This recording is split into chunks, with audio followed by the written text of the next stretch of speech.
하나님 아버지 은혜를 감사합니다. 오늘 이 저녁 시간에도 우리를 불러주시고 수요 예배 후에 피곤한 몸이지만 또 이렇게 양육 과정 교회로 오늘 들을 수 있도록 은혜 내려주시니 감사합니다. 이 내용을 통하여 함께 은혜 받고 또 귀한 내용들 잘 배울 수 있도록 함께하여 주옵소서. 감사드리옵고 예수님의 이름으로 기도하옵나이다. 아멘. 예, 우리 23페이지 그 위에 박스에 보면 성경 구절이 나오는데 이거 뒤에도 나옵니다. 그렇기 때문에 그 밑에 서론 부분을 한번 읽어보도록 하겠습니다. 지난 과에서 하나님 나라가 임하여 교회가 세워졌다는 것을 배웠습니다. 하나님 나라는 주님이신 예수 그리스도의 통치로 이 땅에 세워진 복된 나라입니다. 자, 여기 보면 이제 하나님 나라가 이 땅에 임했죠. 우리 마태복음 계속하면서 설명하는 건데 하나님 나라가 이 땅에 임해서 이제 임해서 하나님 나라가 임했다는 증거로 이 교회가 세워졌다, 이걸 배웠습니다. 자, 그리고 이 주님의 전능하신 통치가 임하여 사탄의 나라를 부수고 사랑하시는 자들을 구원해 내셨습니다. 그 구원받은 자들이 바로 교회다, 이것을 말씀드렸습니다. 그래서 교회는 구원받은 자의 공동체이다. 그래서 건물 개념이 아니라 건물 안에 예배드리는 사람들, 또 구원받은 사람들의 모임을 교회라고 한다라는 것을 배웠죠. 이미 임한 하나님 나라 곧 천국은 주님이 재림하셔야 완성될 것입니다. 이거 계속 강조하는 거죠. 하나님 나라는 주님의 재림하심으로 완성이 되어집니다. 그런데 이 땅이 이미 임했지만 아직은 완성되지 않았다. 이미 임했다는 증거로 교회가 이제 나타나게 됩니다. 자, 그럼에도 지금 이 땅에 천국이 실현되었다는 것은 놀라운 소식이 아닐 수 없습니다. 그리고 그 천국의 복이 교회 안에 충만히 임한다는 것도 역시 놀랍고도 기쁜 소식입니다. 하나님 나라가 임한 결과인 교회의 본질이 무엇인지 지금부터 알아보겠습니다. 교회의 본질은 사실 1과에서도 계속 알아봤어요. 그리스도의 충만, 기억나십니까? 그리스도의 사역, 그리스도의 인격, 이 모든 것이 교회 안에 충만하게 나타나고요. 하나님 나라가 이 땅에 임했다는 증거가 교회인데 이 교회를 통하여 하나님 나라를 미리 조금 맛보게 된다라는 것도 살펴보았습니다. 자, 24페이지 성경 말씀이 나오지요. 에베소서 2장 11절부터 18절의 말씀인데요. 13절부터 우리 한 절씩 교독하도록 하겠습니다. 13절부터 하겠습니다. 이제는 전에 멀리 있던 너희가 그리스도 예수 안에서 그리스도의 피로 가까워졌느니라.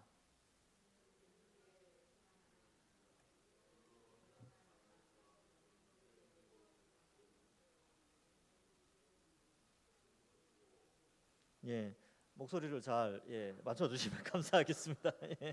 15절 법조문으로 된 계명의 율법을 폐하셨으니 이는 이 둘로 자기 안에서 한 새 사람을 지어 화평하게 하시고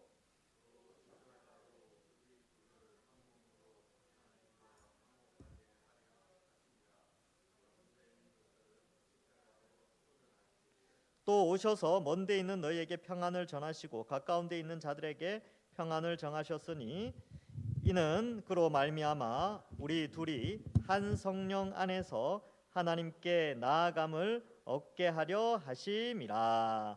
아멘.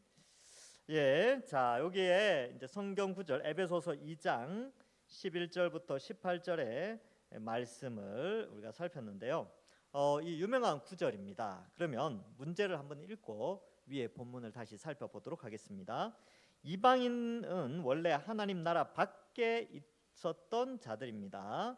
하나님 나라에 들어갈 수도 없었으며 그 복을 누릴 수도 없었습니다. 그러나 이방인에게도 약속에 참여한 이스라엘 사람처럼 하나님 나라의 백성이 될 기회가 열렸습니다. 어떻게 그것이 가능해졌습니까? 13절에 어떻게 되어 있습니까? 이제는 전에 멀리 있던 너희, 이들이 누구냐면 이방인들이에요. 우리 여러분, 우리 이방인이에요? 나는 유대인이다. 손 들어보세요. 아무도 없지요. 우리는 다 이방인이에요. 자, 이방인인 우리가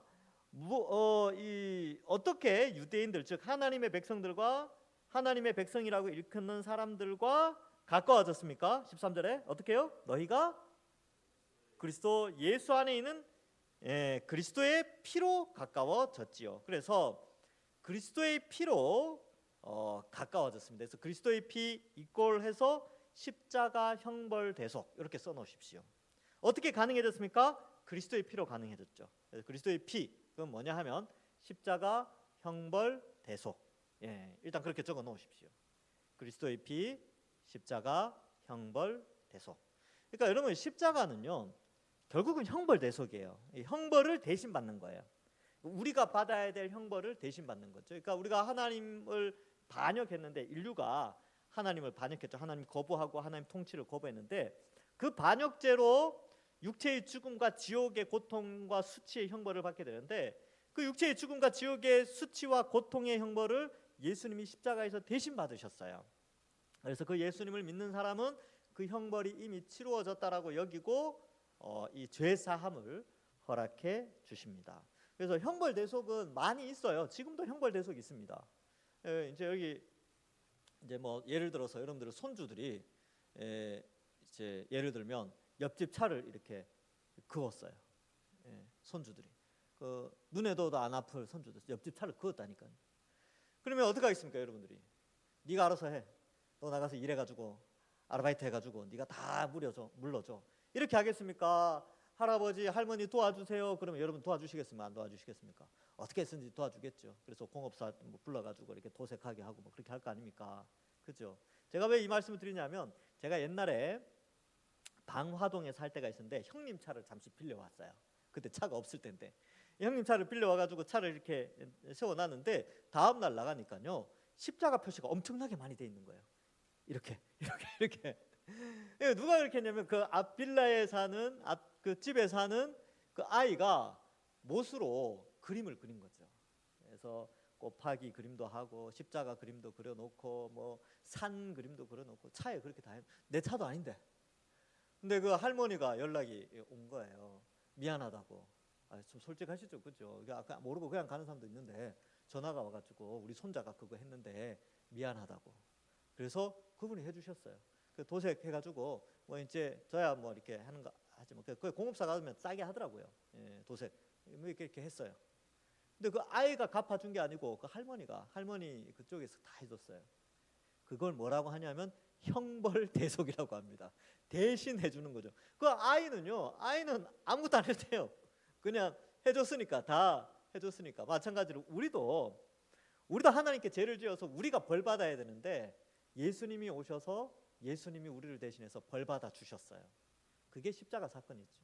그래서 누구든지 그 예수님을 믿는 자에게는 형벌 대속의 은혜가 임합니다. 예수님을 거부하는 자에게는 형벌 대속이 없죠. 그래서 예수를 믿는 자는 형벌 대속함을 받아 죄 사함을 받고 하나님의 자녀가 되는 은혜를 주셨습니다. 그러니까 감사한 거죠. 그러니까 우리의 공로나 노력이 없어요. 전적인 하나님의 은혜, 성부, 성자, 성령 하나님의 은혜로만 구원 받는 것입니다. 인간의 노력, 인간의 뭐 그런 거 없어요.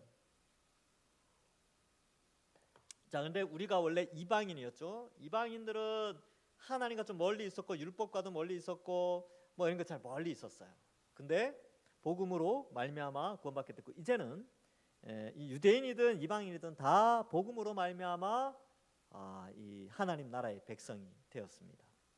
혈통의 개념이 없어진 거죠. 자, 2번 볼까요? 2번.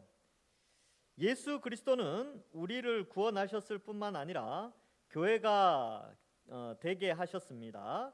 그리스도는 구원자이실 뿐만 아니라 화평이기도 하십니다.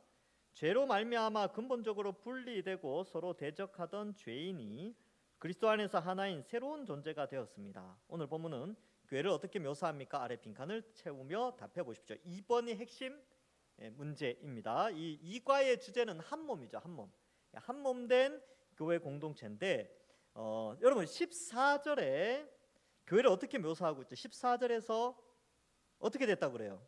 그는 우리의 화평이신다. 그 다음에 뭐요? 둘로 하나를 만드셨죠. 이 둘이 뭐냐 하면 유대인과 이방인 이 둘로 하나가 되게 하셨어요. 그래서 거기다 뭐라 쓰냐면 둘로 하나를 만드심. 그렇게 쓰시면 됩니다. 둘로 하나를 만드심. 15절 15절에는 어떻게 교회를 묘사하는가 한번 볼까요? 15절 옆에 한번 보십시오. 15절에 이 둘로 어떻게 해요? 자기 안에서, 예수님 안에서 한 세 사람을 지어, 이렇게 돼 있죠. 거기다가 15절 옆에 칸에는 한 세 사람 이렇게 써놓으세요. 한 세 사람. 세 명의 사람이 아니고 새로운 한 세 사람 이렇게 되죠. 자, 16절에는요. 그러면 또 이와 관련된, 자, 14절에는 둘로 하나, 15절에는 한 세 사람, 그 다음에 16절에는 뭘까요? 한 몸. 예, 좋습니다. 16절에는 한 몸이 되었죠. 그러면 18절에는 뭐겠습니까? 18절 한번 찾아보십시오. 예, 한 성령 안에서 아버지께 나아갔다 이렇게 되어 있죠.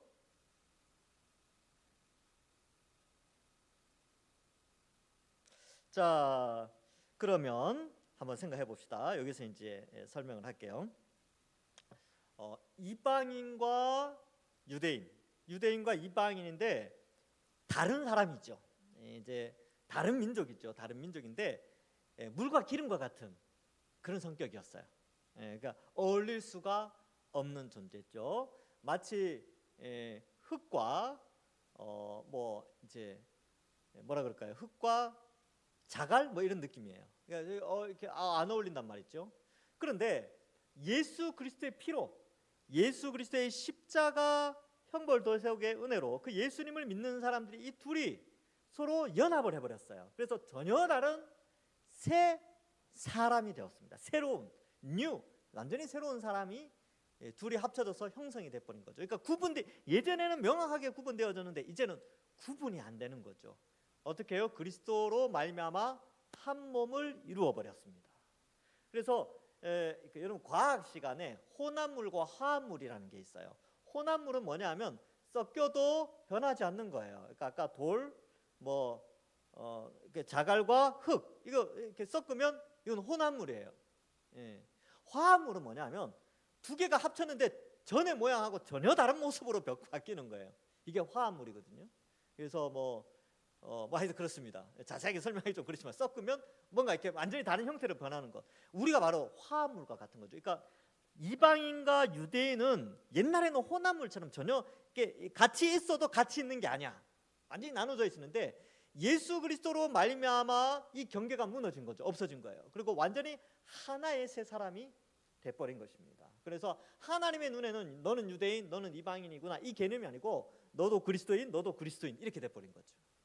완전히 새로운 존재가 되었다.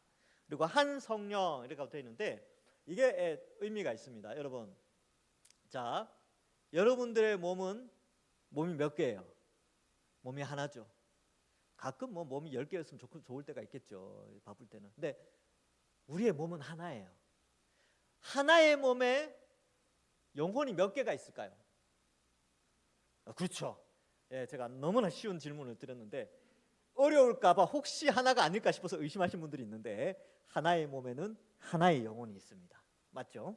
자, 그러면 하나님께서 유대인과 이방인을 하나로 해서 한 몸을 만들었어요. 비유죠, 비유예요.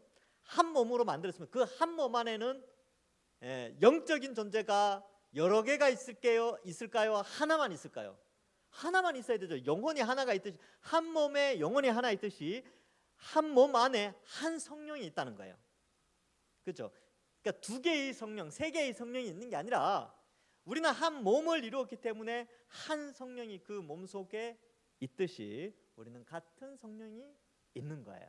자, 그러면 제가 질문 하나 해볼게요. 다른 영 있습니까? 없습니까? 다른 예수 없어요. 그렇죠? 우리는 같은 성령, 같은 예수님을 믿기 때문에 한 몸이 되었고 한 새 사람이 되었습니다. 둘이 하나가 된 것이죠. 그래서 요 14, 15, 16, 18절이 이해가 되어지는 거죠.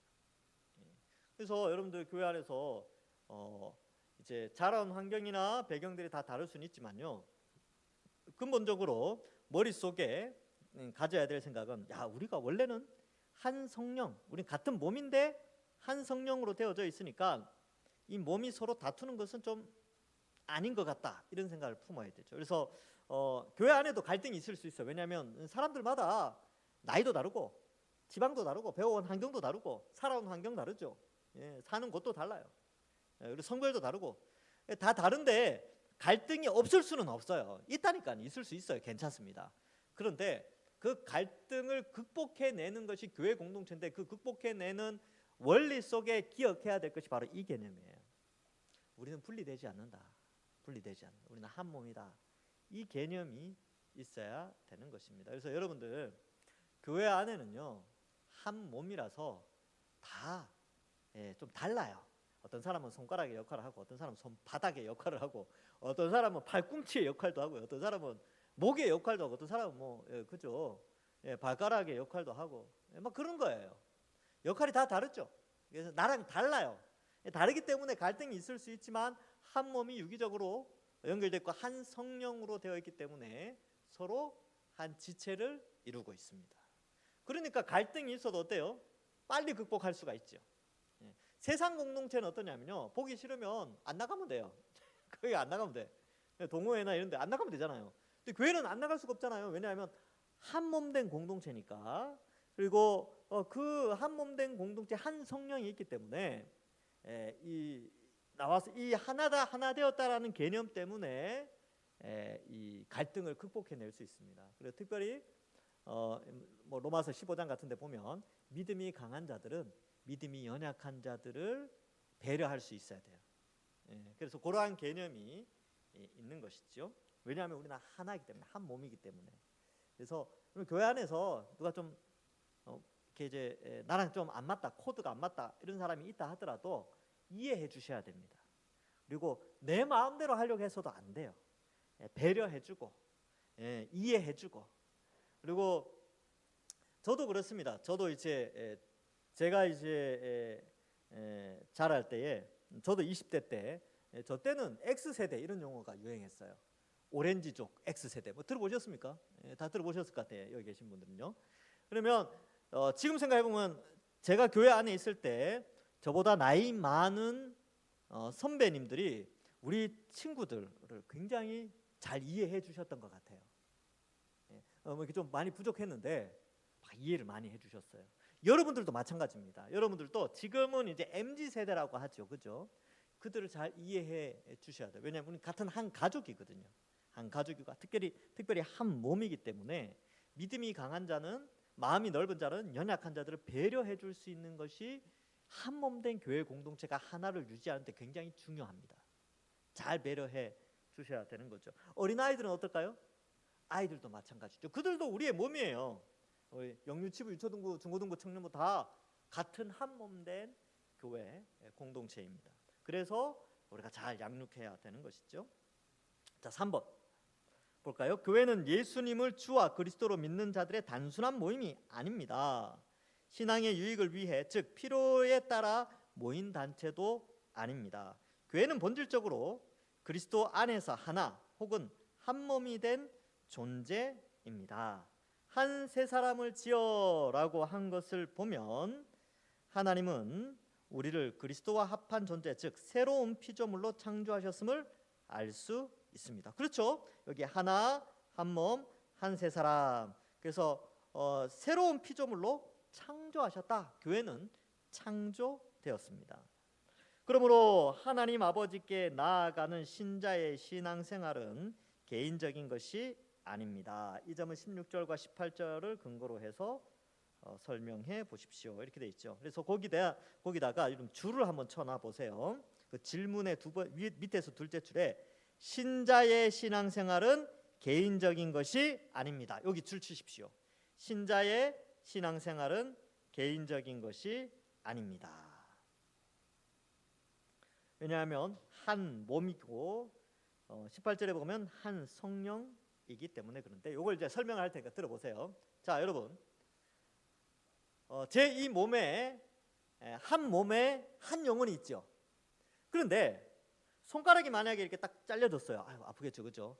이게 딱 떨어져 나갔어. 그러면 이 손가락이 떨어지는 순간 그 손가락 안에 또 한 영이 있을까요?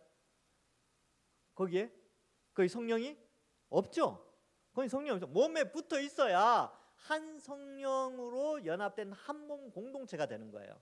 이 손가락이 떨어져 나가서 존재한다고 해서 존재한다면 이 손가락은 썩지요. 그리고 그 손가락 스스로가 성령의 인도하심을 혹은 영혼의 인도함을 받아 뭔가 활동을 한다든지 그렇게 하지 않습니다. 떨어져 나가는 순간 이미 죽은 것과 마찬가지죠. 이게 한 몸 된 이 의미예요. 마찬가지로 신자가 예수님을 믿고 교회 공동체에 필연적으로 기속될 수밖에 없는 것이 한 몸 된 공동체 안에 있을 때에 구원받은 자로 인정함을 한다는 것이죠. 인정함을 받는다는 거예요. 교회 이 성경에서 보면. 그러면 보세요. 교회에 나오지 않는데 예수님 믿는다. 맞지 않습니다. 교회에 나오지 않는데 교회에 나오지 않는 사람을 예수님 믿었다라고 말할 수 없어요. 그럼 어떻게 해야 됩니까? 어떻게? 그들이 예수님 믿을 수 있도록 도와줘야 되죠. 그러면 옛날에 예수님 믿었는데 지금 교회를 안 나온다. 예수님 그 사람 구원 받습니까? 이렇게 질문하는 사람인데 저는 명확하게 말합니다. 글쎄요. 우리가 한 몸 되면 한 몸으로서 한 지체로서 같이 예배를 드려야 되는데 신앙생활을 하지 않고 있다면 그 사람이 정말 예수님 믿는지 점검해 봐야 됩니다. 제가 이렇게 말을 해요. 이제 조금 돌려서 말하죠. 왜냐하면 성경을 철저하게 한 성령이 있다면, 성령이 그 속에 있다면 그리스도의 몸된 교회 공동체에 기속되게 돼 있어요. 왜? 손가락은 떨어져 나가서 따로 생존할 수 없어요. 교회에 붙어 있어야 됩니다. 이게 성경에서 말하는 구원의 원리요, 교회 공동체의 원리가 됩니다. 그러니까 어떻게 해야 됩니까? 심적으로는 그럴 수 있어요. 심적으로는 그래도 옛날에 교회 다녔으니까 지금 교회 안 나오니까 구원 받았을 거야라고 생각할 수 있는데 그거는 이제 우리 생각이고 성경은 그렇지 않다는 거예요. 그래서 이게 우리에게 주는 경고가 큽니다. 그래서 이런 말을 하면 안 좋아하세요. 마음이 불편해하십니다. 왜? 이때까지 마음 편했는데 목사님의 그 말씀 때문에 마음이 안 편해집니다. 근데 어떻게 하겠습니까? 성경이 그렇게 말하는데 몸과 한 몸 안에 한 성령이 있어요. 그 몸에서 분리된 사람은 지체는 성령이 있지 않습니다. 성령이 없는데 어떻게 구원받았다고 할 수 있죠? 없어요. 자, 이 원리를 아시겠죠? 그러니까 우리가 열심히 기도하고 한 몸 안에 기속되도록 그가 성령으로 한 몸이 되도록 열심히 기도하고 전도해야 합니다. 아주 극박한 일이지요. 그래서 어떤 사람은 그렇게 또 이야기를 하기도 해요. 이제 참 이 교회 안에 이게 명확 복음이 제대로 안 들어갔을 때 이런 오해들을 많이 생기는데 예수님을 안 믿다가 돌아가신 분들이 있어요. 예수님 안 믿다가 돌아가신 분들이 있는데 이제 그렇게 말을 하는 거예요. 이렇게 예수님 안 믿다가 돌아가셨지만 저는 구원받았다고 믿어요. 이런 분들이 있어요. 왜냐하면 그 사람이 이 땅에 살면서 착하게 잘 살았다는 거예요. 예수 믿는 사람들도 그렇게 말하는 사람들이 있어요. 근데 믿는다고 하는 사람들도. 그래서 제가 복음을 아주 강조합니다. 예수 그리스도를 믿지 않으면 구원받을 수 없습니다. 이 땅에 아무리 착하게 살아도 착한 반역자이기 때문에 아무리 도덕적으로 착해도 역적의 죄는 사형에 해당됩니다. 그러니까 이제 그런 것들을 설명하기도 하는데 여러분 이 교회의 원리를 통하여 구원의 원리도 함께 생각해 볼 수 있어요. 그래서 신자의 신앙생활은 개인적인 것이 아니다. 이게 굉장히 중요합니다. 그래서 잠시 잠깐 어떻게 쉴 수 있다 이렇게 표현할 수는 있겠지만 그건 우리 생각이고 정말 예수 믿는 사람들이라면 잠시 갈등이 있을 수는 있지만 속히 교회로 돌아오게 돼 있어요. 왜냐하면 그 자신이 성령이 그 속에 있기 때문에 성령이 견디지 못하게 해요. 야, 너 그러면 안 된다. 왜냐하면 우리는 성령이 있는 사람은 성령의 법을 따라 살도록 구원해 주셨거든요. 그래서 성령이 야, 너 교회 안 나갔지? 너 신앙생활 지금 쉬고 있지? 빨리 나가야지. 계속 이게 마음의 울림을 줘요. 그렇게 해서 이제 조금 있다가 이렇게 나오시는 분들이 있어요. 근데 이게 교회를 나가지 않아도 막 전혀 문제가 없다. 막 신앙생활 하지 않는데 교회에 기속되지 않는데 전혀 상관없이 신앙생활을 한다라고 나는 구원받았다고 생각한다면 그것은 옳지 않습니다. 성경적이지 않아요. 그래서 요거를 좀 우리가 생각해 볼 필요가 있다. 이거 좀 이해되시지요? 손가락이 떨어져 나가면 그 손가락에는 영혼이 없어요. 마찬가지로 한 몸에 한 성령이 있으니까 떨어져 나가면 그 속에 성령이 없다라고 봐야 됩니다. 자, 그다음 자 보겠습니다. 네. 이 화면을 좀 바꿔주실 수 있을까요? 네, 고맙습니다. 여기 좀 같이 보면서 이게 26페이지 내용인데 그냥 책도 보시고 이것도 보시고 그렇게 하면서 좀 진행해 보도록 하겠습니다. 여러분 여기 보시면 앞에 설명했듯이 교회는 하나님 나라가 이 땅에 임했기 때문에 나타났습니다. 이렇게 돼 있죠. 그래서 이 하나님 나라가 임했기 때문에 나타났다. 그러니까 교회는 이 땅에 하나님 나라가 이미 임한 증거로 현실로서 나타난 거죠. 주 대신 그리스도의 통치, 이거 중요하다 그랬죠. 주 대신 그리스도의 통치는 곧 하나님의 통치입니다. 주님이 통치하시고 하나님의 통치권이 예수 그리스도께 넘겨진 거죠. 주님의 통치는 사탄을 결박하여 그 나라를 무너뜨리는 것이기에 하나님 나라가 임한다고 할 수 있습니다. 이렇게 되어 있는데 여러분 이 사탄을 결박하여 이렇게 되어 있는데 그런 거예요. 귀신을 쫓아내시고 또 강한 자를 결박하여서 그 집안에 있는 사람들을 구출해 내는 것이죠. 그래서 십자가로 부활로 사단의 세력을 이기시고 부활 승리하셔서 하나님의 백성들을 불러내시게 되는 것입니다. 주님의 통치로 사탄의 나라에서 구원받은 자들이 생겨났습니다. 또한 주님은 그들을 계속 통치하시면서 보호하시고, 여기 통치하시고 보호하신다라는 표현이 나오죠. 그래서 여러분 이 몸된 교회는요 보호함을 받습니다. 하나님께서 주님께서 보호하시죠. 그 통치의 복 곧 천국의 복을 부어 주십니다. 여러분 그래서 우리가 예수 믿으면 좋은 점이 그거죠. 천국을 미리 맛볼 수 있다는 거죠. 교회 공동체를 통하여 또 기도를 통하여 뭐 여러 가지로 하여튼 천국을 미리 맛보는 그런 축복이 교회 안에 있습니다. 교회는 구원받아 하나님 나라에 속한 우리 그 자체입니다. 그런데 성경은 그리스도를 통해서 구원받은 교회를 하나라고 표현합니다.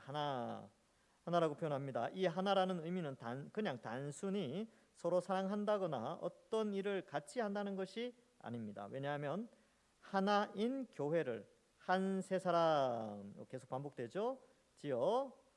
지어라고 말하기 때문입니다. 이게 짓다라는 말은 창조 행위에서만 사용되는 단어이죠. 창조하다, 크리죠. 그래서 여기 보면 뭐 영어로 이렇게 쭉 적어놨어요. 자, 즉 교회는 새로운 피조물이다. 없던 것이 만들어짐. 예수님의 통치로 말미암아, 예수 그리스도의 십자가로 말미암아 유대인과 이방인, 즉 전 인류를 하나님의 백성으로 그리고 그리스도를 머리로 한 한 몸 공동체로 불러주시고 있는 완전히 새로운 공동체다라는 의미에서 새로운 피조물로 묘사하고 있습니다. 교회는 하나님의 새로운 존재로 창조하신 작품이죠. 작품입니다. 그래서 전 세계에 하나님의 작품이 흩어져 있어요. 그래서 여러분 이렇게 볼 수 있는 이 작품을 볼 수 있는 눈. 여러분들이 이렇게 모여서 이렇게 공부하잖아요. 이게 하나님의 작품이라니까요. 이렇게 된 게 여기 앉아 있는 게 하나님의 작품이에요. 주일날 우리 성도들 이렇게 하고 또 이게 막 찬양대 찬양하고 우리 페트라 나와서 찬양하고 또 각 부서에서 막 예배드리고 말씀 배우고 이게요 이전에는 없던 거예요. 예수님 오시기 전에는 인류 역사 속에 없던 모습입니다. 근데 전 인류 가운데 이런 예배 공동체, 하나님을 아버지로 고백하는 한 몸된 교회 공동체가 탄생한 거죠. 작품입니다. 작품. 하나님의 놀라운 작품. 여러분 이 창조 개념이 그래서 중요한데 창세기에 보면 천지를 무엇으로 창조하십니까? 말씀으로 창조하시죠. 근데 그 말씀으로 천지를 창조하신 그 하나님이 말씀이신 예수님이 이 땅에 육신으로 오셔서 만든 교회 새로운 피조물, 새로운 창조물이 바로 교회라는 거예요. 교회는 말씀이신 예수님을 통하여 창조되어졌고 기록된 말씀을 통하여 교회는 세워지고 통치를 받고 또 확장되어져 가고 있습니다. 그래서 이 말씀이라는 개념 속에 하나님이 언어로 말씀하시는 이 말씀뿐만 아니라 그 말씀의 능력이 눈에 보이는 형태로 온 육신으로, 그 말씀이 육신이 되어 이 땅에 오신 분이 바로 그 말씀의 능력을 그대로 눈에 보일 수 있도록 나타내신 분이 예수님이십니다. 그래서 예수님을 말씀으로 표현하기도 하지요. 그래서 이러한 말씀의 중요성, 그리고 예수님이 부활 승천하신 후에 성령이 오셔서 어떻게 역사하시느냐 하면 말씀을 통해서 또 역사하시거든요. 그래서 이러한 말씀의 중요성, 그것도 한번 이 창조 개념, 말씀과 창조라는 개념에서 말씀이신 예수님이 교회를 창조하셨다라는 개념으로 넘어가게 되는 것이죠. 자, 여기 그저 믿는 사람들의 모인 집단이 아닙니다. 개인의 단순한 합이 아니라 그 전과는 본질적으로 다른 집합적 존재 혹은 공동체적 존재, 그래서 집합적 존재, 공동체적 존재로 새롭게 창조된 것입니다. 그래서 두세 사람이 내 이름으로 모인 그곳에 내가 너희와 함께 하겠다라는 교회 공동체와의 약속, 그것을 의미하죠. 그래서 집합체 최소한 2명이에요. 2명, 최소한 2명으로 이루어진 교회 공동체, 그 이상으로 이제 확장되어져 가게 하시는 것이죠. 그리스도가 자신과 합하게 하셔서 그 안에 거하는 새로운 존재로 빚으신 새 창조물입니다. 교회는 작품이고 새로운 창조물이에요. 여러분들이 여기 그냥 앉아 있는 게 아니라 하나님의 걸작품의 형태로 지금 존재하고 있는 거죠. 그러니까 보통 이제 여러분 작품 그러면 안 움직이잖아요. 그죠? 뭐 이렇게 무슨 박물관이나 뭐 루브르 박물관이나 대형 박물관이나 가면 그 작품들이 많이 전시되어 있는데 거기 고정되어 있죠. 그죠? 그러나 하나님이 만드신 작품, 교회는요, 역동적이에요. 움직입니다. 활동하고 있어요. 여러분들이 막 움직이잖아요. 이렇게. 이게 하나님의 작품이라니까요. 자, 교회는 그리스도 안에 있는 존재이자 믿는 자들이 하나 된 한 새 존재입니다. 그래서 뭐 one new being 이렇게 되어 있는데 한 새로운 존재. 그리스도의 영이신 성령님이 하나 되게 하신 존재입니다. 에베소서 4장 3절에 성령이 하나 되게 하신 것을 힘써 지키라 이렇게 되어 있거든요. 왜냐하면 성령은 한 몸 공동체에 한 영만 있으니까 그 한 영이신 성령 하나님께서 교회 공동체를 하나 되게끔 하시거든요. 이게 분리되면 분리되어 나가는 순간 성령이 없는 거죠. 이미 죽은 거나 마찬가지입니다. 성령은 새로운 존재인 교회의 가장 큰 특징으로 하나가 되었음을 강조합니다. 그래서 성경은 하나가 되었음을 강조합니다. 서로 나뉠 수 없는 하나인 존재. 그 전에 죄인으로서 분열되었던 존재와는 다른 서로 합해진 한 세 사람, 각 사람이 지체들로 이루어져 서로 필요하고 모두가 합해져야 온전한 사람인 한 몸. 이런 묘사는 교회가 그리스도 안에서 얼마나 하나가 된 존재인지 잘 보여줍니다. 화면을 좀 바꿔주시고요. 네, 이렇게 보시면 이제 이러한 이 모습들을 보면요, 이 교회가 어떠한 것인가, 한 몸 된 공동체고 창조물이고 작품이다라는 것을 보여주고 있습니다. 근데 여기서 이 연합을 강조하죠. 그러니까 둘이 하나 되었다. 근데 여러분, 둘이 하나 되었다 이거 어디서 많이 들어본 것 같지 않습니까? 이 교회 말고 다른 데서 어디서 많이 들어요? 결혼식 가면 많이 듣죠. 근데 이 둘이 하나 되었다라는 표현이 창세기에 나오잖아요. 창세기에, 그렇죠? 이 아담과 하와가 둘이 하나 되어서 하는 일이 뭐냐 하면 하나님께 영광 돌리는 일이에요. 그래서 아담의 사역을 하와가 돕고 또 하와를 위하여 아담이 존재하고 함께 둘이 하나가 되어서 하나님의 백성으로 하나님의 사명을 감당하게 됩니다. 마찬가지로 이방인과 유대인들이 하나가 되어져서 하나님께 영광 돌리는, 이 에덴 동산에서는 남자와 여자가 하나가 되어서 하나님의 백성으로 하나님께 영광을 돌렸다면, 이제 예수 그리스도로 말미암아 새로운 피조물인 유대인과 이방인이 서로 하나가 되어서 이 하나님의 백성으로 세워져 가게 되는 것이죠. 온 인류가 하나님의 택한 백성으로 이 사역을 감당하게 됩니다. 그래서 에덴 동산에서는 전 인류가 2명이었잖아요. 아담과 하와. 전 인류가 하나님의 백성으로 둘이 한 마음을 품고 하나님께 영광을 돌렸고, 지금은 예수 그리스도로 말미암아 유대인이나 이방인이나 둘이 서로 한 몸을 이루어서 하나님께 영광을 돌리고 이 세상 속에서 그리스도를 머리로 하여 복음에 순종하여 그 사명을, 복음 전파하며 사명을 감당하게 되는 것입니다. 그래서 이러한 개념이 창조라는 단어 속에 포함이 되어진다. 그래서 여러분이 제가 이제 창세기 할 때 하는데, 창세기 그 부부 아담과 하와 할 때 요게 신약 시대로 넘어오면 반드시 교회와 연결짓도록 그렇게 돼 있어요. 그 본문을 설교할 때는 반드시 교회의 하나됨을 설명하도록. 그래서 교회가 그 아담과 하와의 사명을, 이 시대에는 교회가 그 사명을 감당한다. 생육하고 번성하고 땅에 충만함. 어떻게 해요? 복음을 전파함으로 이 사명을 감당하게 되는 것이지요. 자, 다시 화면을 바꿔주시겠습니다. 교회인 우리는 서로 하나가 되자고 하지 않고 이미 하나이다라고 말합니다. 그죠? 하나가 되게 하는 것은 사람이 아니라 하나님이 하시는 일이며, 믿을 때 그리스도와 합하게 하여 이미, 이렇게 이미, 그죠? 그래서 이미 하나가 되었습니다. 그래서 야, 이제 우리 하나 됩시다, 이게 아니라 이미 하나라니까요. 한 성령이 우리 속에 있기 때문에 이미 하나가 되었어요. 그래서 성령이 하나 되게 하신 것을 그냥 힘써 지키기만 하면 됩니다. 힘써 지키는 거죠. 성령의 도우심으로. 어떤 이유로도 분리될 수 없는 한 몸입니다. 그래서 여러분 창세기에도 보면 아담과 하와를 향하여 그렇게 말하죠. 아담이 하와에게 내 뼈 중에 뼈요 살 중에 살이라. 우리 교회 공동체를 그렇게 여기셔야 됩니다. 내 뼈 중에 뼈요 살 중에 살이라. 우리는 같이 분리될 수 없는 존재예요. 그래서 창세기도 명확하게 나오죠. 남녀 이제 부모를 떠나 둘이 한 몸이 될지라. 분리할 수 없어요. 죽음 외에는 분리할 수 없습니다. 마찬가지로 어떤 이유로도 분리될 수 없는 한 몸이 교회 공동체입니다. 그래서 여러분 잘 생각해야 돼요. 교회가 분열되고 하는 게 이게 굉장히 큰 하나님 앞에서의 큰 죄예요. 성령이 하나 되게 하셨는데 우리들끼리 막 우리의 정욕이나 욕심들이 들어와서 교회가 막 분열되어진다?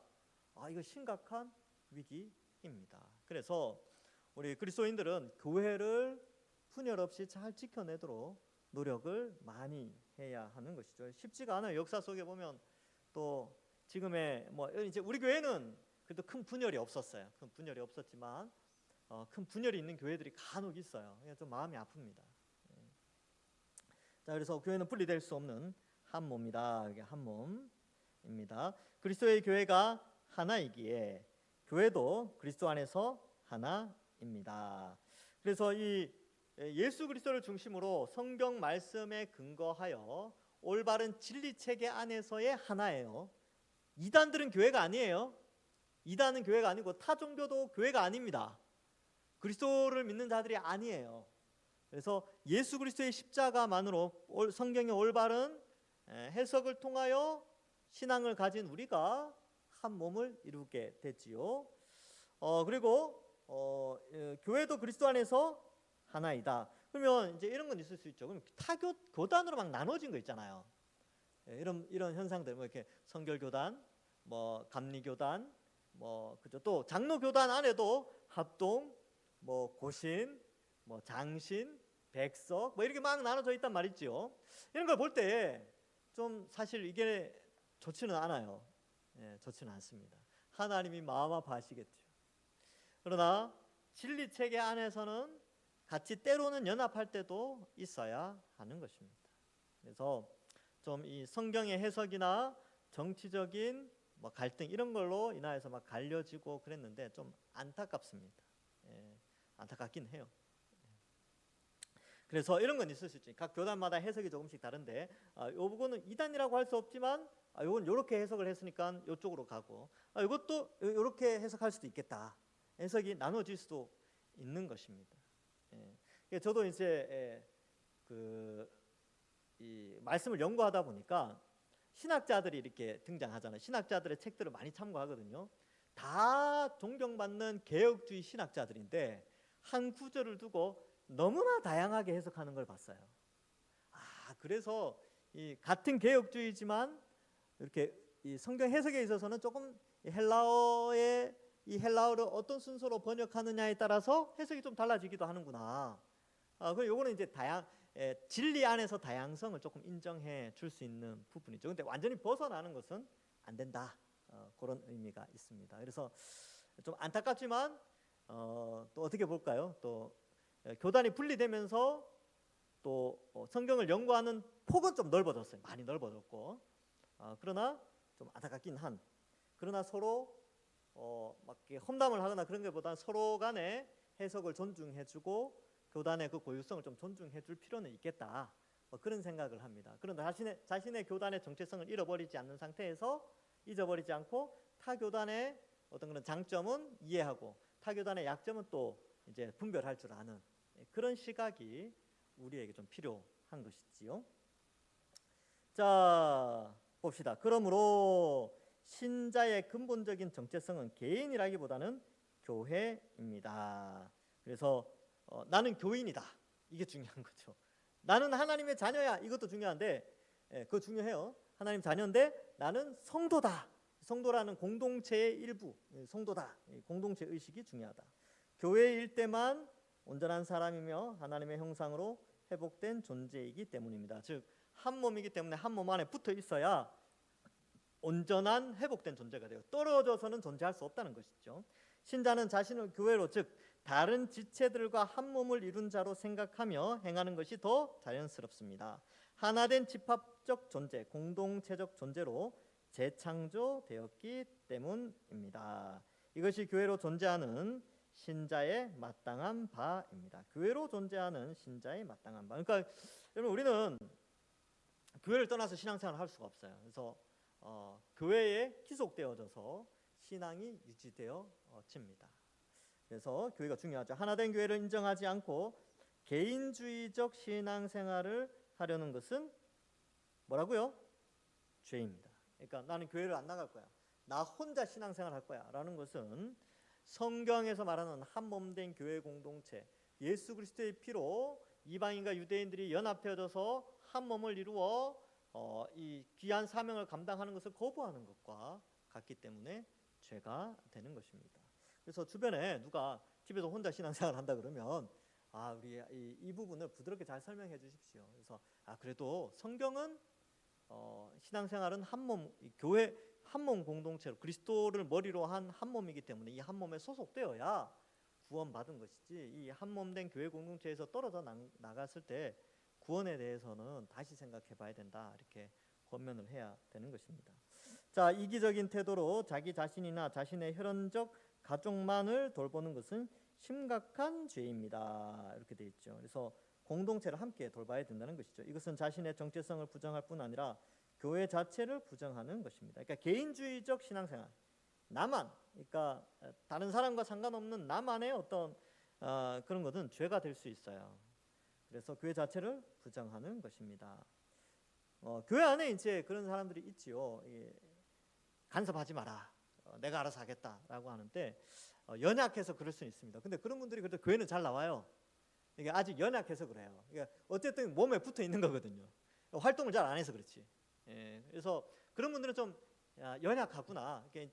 여기에서는 이제 한 몸이기 때문에 한 몸을 강조하는 건데, 그 일의 역할을 감당하는 데 있어서는 또 다른 성경에 보면 믿음이 강한 자, 믿음이 연약한 자 이렇게 나누어지고 있으니까 그런 연약한 자들을 우리가 좀 도와줄 필요가 있겠죠. 그러나 아예 교회 자체를 부정하거나 이 개인주의로 가는 것은 좀 문제가 된다. 그래서 예전에 이제 제가 청년부 설교할 때 그런 설교한 적이 있어요. 교회 와서 귀에 이어폰 꽂고 있지 마라. 이어폰 꽂고 있는다는 건 다른 사람하고 대화를 안 하겠다는 뜻이거든요. 그래서 그런 청년들이 있었어요. 귀에 꽂고 와가지고 설교 시간에만 딱 빼요. 설교 시간에만 내가 뭐라고 하니까. 그리고 설교 끝나면 다시 딱 꽂습니다. 찬양도 잘 안 불러요. 그리고 축도하고 나면 없어. 축도하고 나면 휙 사라져 버렸어요. 없어져. 그러니까 교회 공동체 와서 다른 사람하고 한마디도 안 하고 가는 것은 조금 문제가 있다. 그래서 웬만하면 이어폰 빼고 이제 예배에 참석하고, 또 어떻게 이야기했냐면 그 이제 소그룹 장이라고 하죠. 뭐 구역장, 우리로 치면 이제 어른들은 구역장, 우리 동산교회에서는 이제 열매장 뭐 이렇게 표현하죠. 이런 사람들은 그런 사람들을 자세히 보면서 공동체 안에 조금 더 가깝게 기속시킬 수 있도록 도와주는 역할을 하면 됩니다. 그러니까 말을 붙여야 돼요. 그러니까 당신은 우리 교회에서 떠나갈 수 없는 우리 몸에 붙은 존재입니다라는 의식을 알려주는 거예요. 예. 그게 믿음이 강한 자들이 해야 될 일이 그겁니다. 처음에는 잘 배려해야 돼요. 이렇게 연약하니까 강제로 할 수 없잖아요. 그러니까 이제 우리 교회는 원래 그래, 너 따라와, 이런 식으로 하는 게 아니고 잘 구슬려야 돼요. 잘 구슬려가지고 믿음이 잘 자랄 수 있도록 좀 도와주고, 교회에 잘 정착할 수 있도록, 몸된 교회에 잘 정착할 수 있도록 도와주는 것이죠. 교사들도 마찬가지로 학생들에게 그런 역할을 감당해야 됩니다. 아이들이 어쨌든 잘 정착해서 친하게 지낼 수 있도록 도와주는, 왜냐하면 한 몸으로 만들어줘야 되는 그런 게 있지요. 자, 그래서 교회 안에서 다른 사람을, 여기 나오죠, 미워하거나 분열을 일으키는 것이 큰 죄로 여겨지는 것도 바로 이런 이유입니다. 그래서 사도 바울 같은 경우, 바울 서신서에 보면 이 다툼, 시기 뭐 이런 용어들을 굉장히 심각하게 다루고 있어요. 이 용어를 쓰면서 교회 안에 이게 있다는 것은 굉장히 큰 죄악으로 여기게 됩니다. 그런데 교회 안에서 실제적으로 이렇게 교회를 신앙생활을 하다 보면 그런 경우를 많이 봐요. 다툼이 있거나 서로 미워하거나 시기와 질투가 일어나는데, 그때마다 우리가 말씀으로 돌아가고 이러한 것들을 배우면서 빨리빨리 풀어야 돼요. 마음에. 여러분들 마음속에 혹시나 섭섭한 사람들이 있습니까? 목사님 좀 미워하는 사람은 없는데 그 사람 보면 참 섭섭해요. 그런 사람들, 그것도 마찬가지예요. 빨리 푸세요. 그냥 이해해 주십시오. 가족이니까 한 몸이잖아요. 그래서 여러분, 오른손이 왼손을 좀 이해해야 돼요. 오른손은 젓가락질 잘해요. 그죠? 오른손은 젓가락질 잘한다니까요. 저는 그렇습니다. 왼손 쓰시는 분은 왼손이 젓가락질 잘하죠. 제가 왼손으로 젓가락질 하면요, 콩가루 다 떨어뜨려요. 콩잡아 못 먹습니다. 오른손으로는 제가 글씨를 그나마 알아볼 수 있도록 쓰는데, 왼손으로는 우리 아들보다 글씨 못 써요. 근데 오른손에 막 이 왼손 못 쓰겠네. 나랑 코드가 안 맞아. 왼손. 막 이렇게 한단 말이죠. 그러면 그 몸이 제대로 제 기능을 하겠습니까? 그렇지 않죠. 한 몸이잖아요. 그래서 연약한 부분이 있고 나약한 부분이 있어요. 그런데 왼손은 또 왼손의 기능이 또 있어요. 왼손이 잘하는 거. 이걸 뭐 이렇게 예를 들어서 이제 뭐 저 같은 경우는 가끔 이제 사진을 찍는다 그러면 사진 한 손으로 못 들거든요. 이렇게 카메라를 한 손으로는 뭘 조정도 못 해요. 받쳐줘야 돼요. 왼손이 받치지 않으면 오른손이 할 수가 없어요. 뭐 그런 기능들. 양손을 써야 될 때 반드시 왼손이 있어야 될 때가 있죠. 그것도 왼손 없으면 오른손도 의미가 없어요.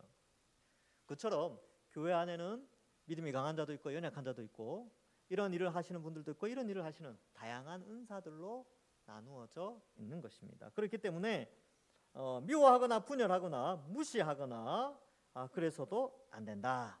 자, 그래서 그러한 것들은 죄이기 때문에 빨리빨리 마음을 풀으셔야 됩니다. 자, 우리는 교회입니다. 우리는 집합적 존재, 공동체적 존재로 함께 살아가야 하며 그렇게 살아갈 수밖에 없는 새로운 인류입니다. 신인류죠, 신인류. 자, 우리 스스로 교회됨을 믿고 하나됨을 힘써 지키며 나갈 때 요거 가능합니다. 요거 불가능한 거 아닙니다. 가능합니다. 왜냐하면 성령이 우리 속에 있거든요. 성령은 우리에게 끊임없이 하나 되도록, 말씀을 통해 하나 되도록 우리의 양심이나 심령이나 생각에 끊임없이 올바른 길이 무엇인지 알려줘요. 말씀을 통해서든지 선한 양심을 통해서든지. 그래서 힘써 지켜나갈 수 있습니다. 그렇게 살아갈 때 가장 정상적이고 자연스러우며 또한 온전해질 것입니다. 이것이 하나님이 가장 기뻐하시는 바입니다. 그죠? 어떤 교회가 있습니다. 요거는 이제 어떤 교회가 있어요. 근데 어떤 교회에 이제 목사님이 오해를 받으셨어요. 그런 거 많이 보다 뉴스나 뭐 이런 데 보면 목사님들이 이렇게 뭐가 있다. 근데 그 교인들이요, 보통 그런 일이 있으면 교인들이 떠나가거든요. 아무도 안 떠나갔어요. 왜 안 떠나갔냐면 우리는 한 가족이다.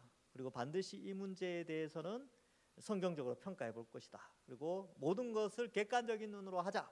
그래서 나중에 했는데요, 나중에 이렇게 시간이 지났는데 1개월 지나고 갈등이 막 심해지는, 바깥에서는 막 갈등이 심해지는 것 같은데 나중에 아무도 안 떠나. 왜냐하면 한 가족이니까. 그래서 서로 붙잡아주고 서로 격려하고 교회가 유지되는 거죠. 그리고 그 문제가 또 이제 사그라들었어요. 그러니까 오해가 다 풀렸어요. 그런 걸 보면서 이제 그 교회도 이런 공부를 하는 교회거든요. 이렇게 이제 성경적 교회 이책 하시는 교회예요. 그 교회가 그런 어려움이 있었는데 모든 오해가 풀어지고 성령의 도우심으로 아무도 떠나지 않고, 그러니까 그 성도들이 아무도 떠나지 않음으로 말미암아 더 그죠?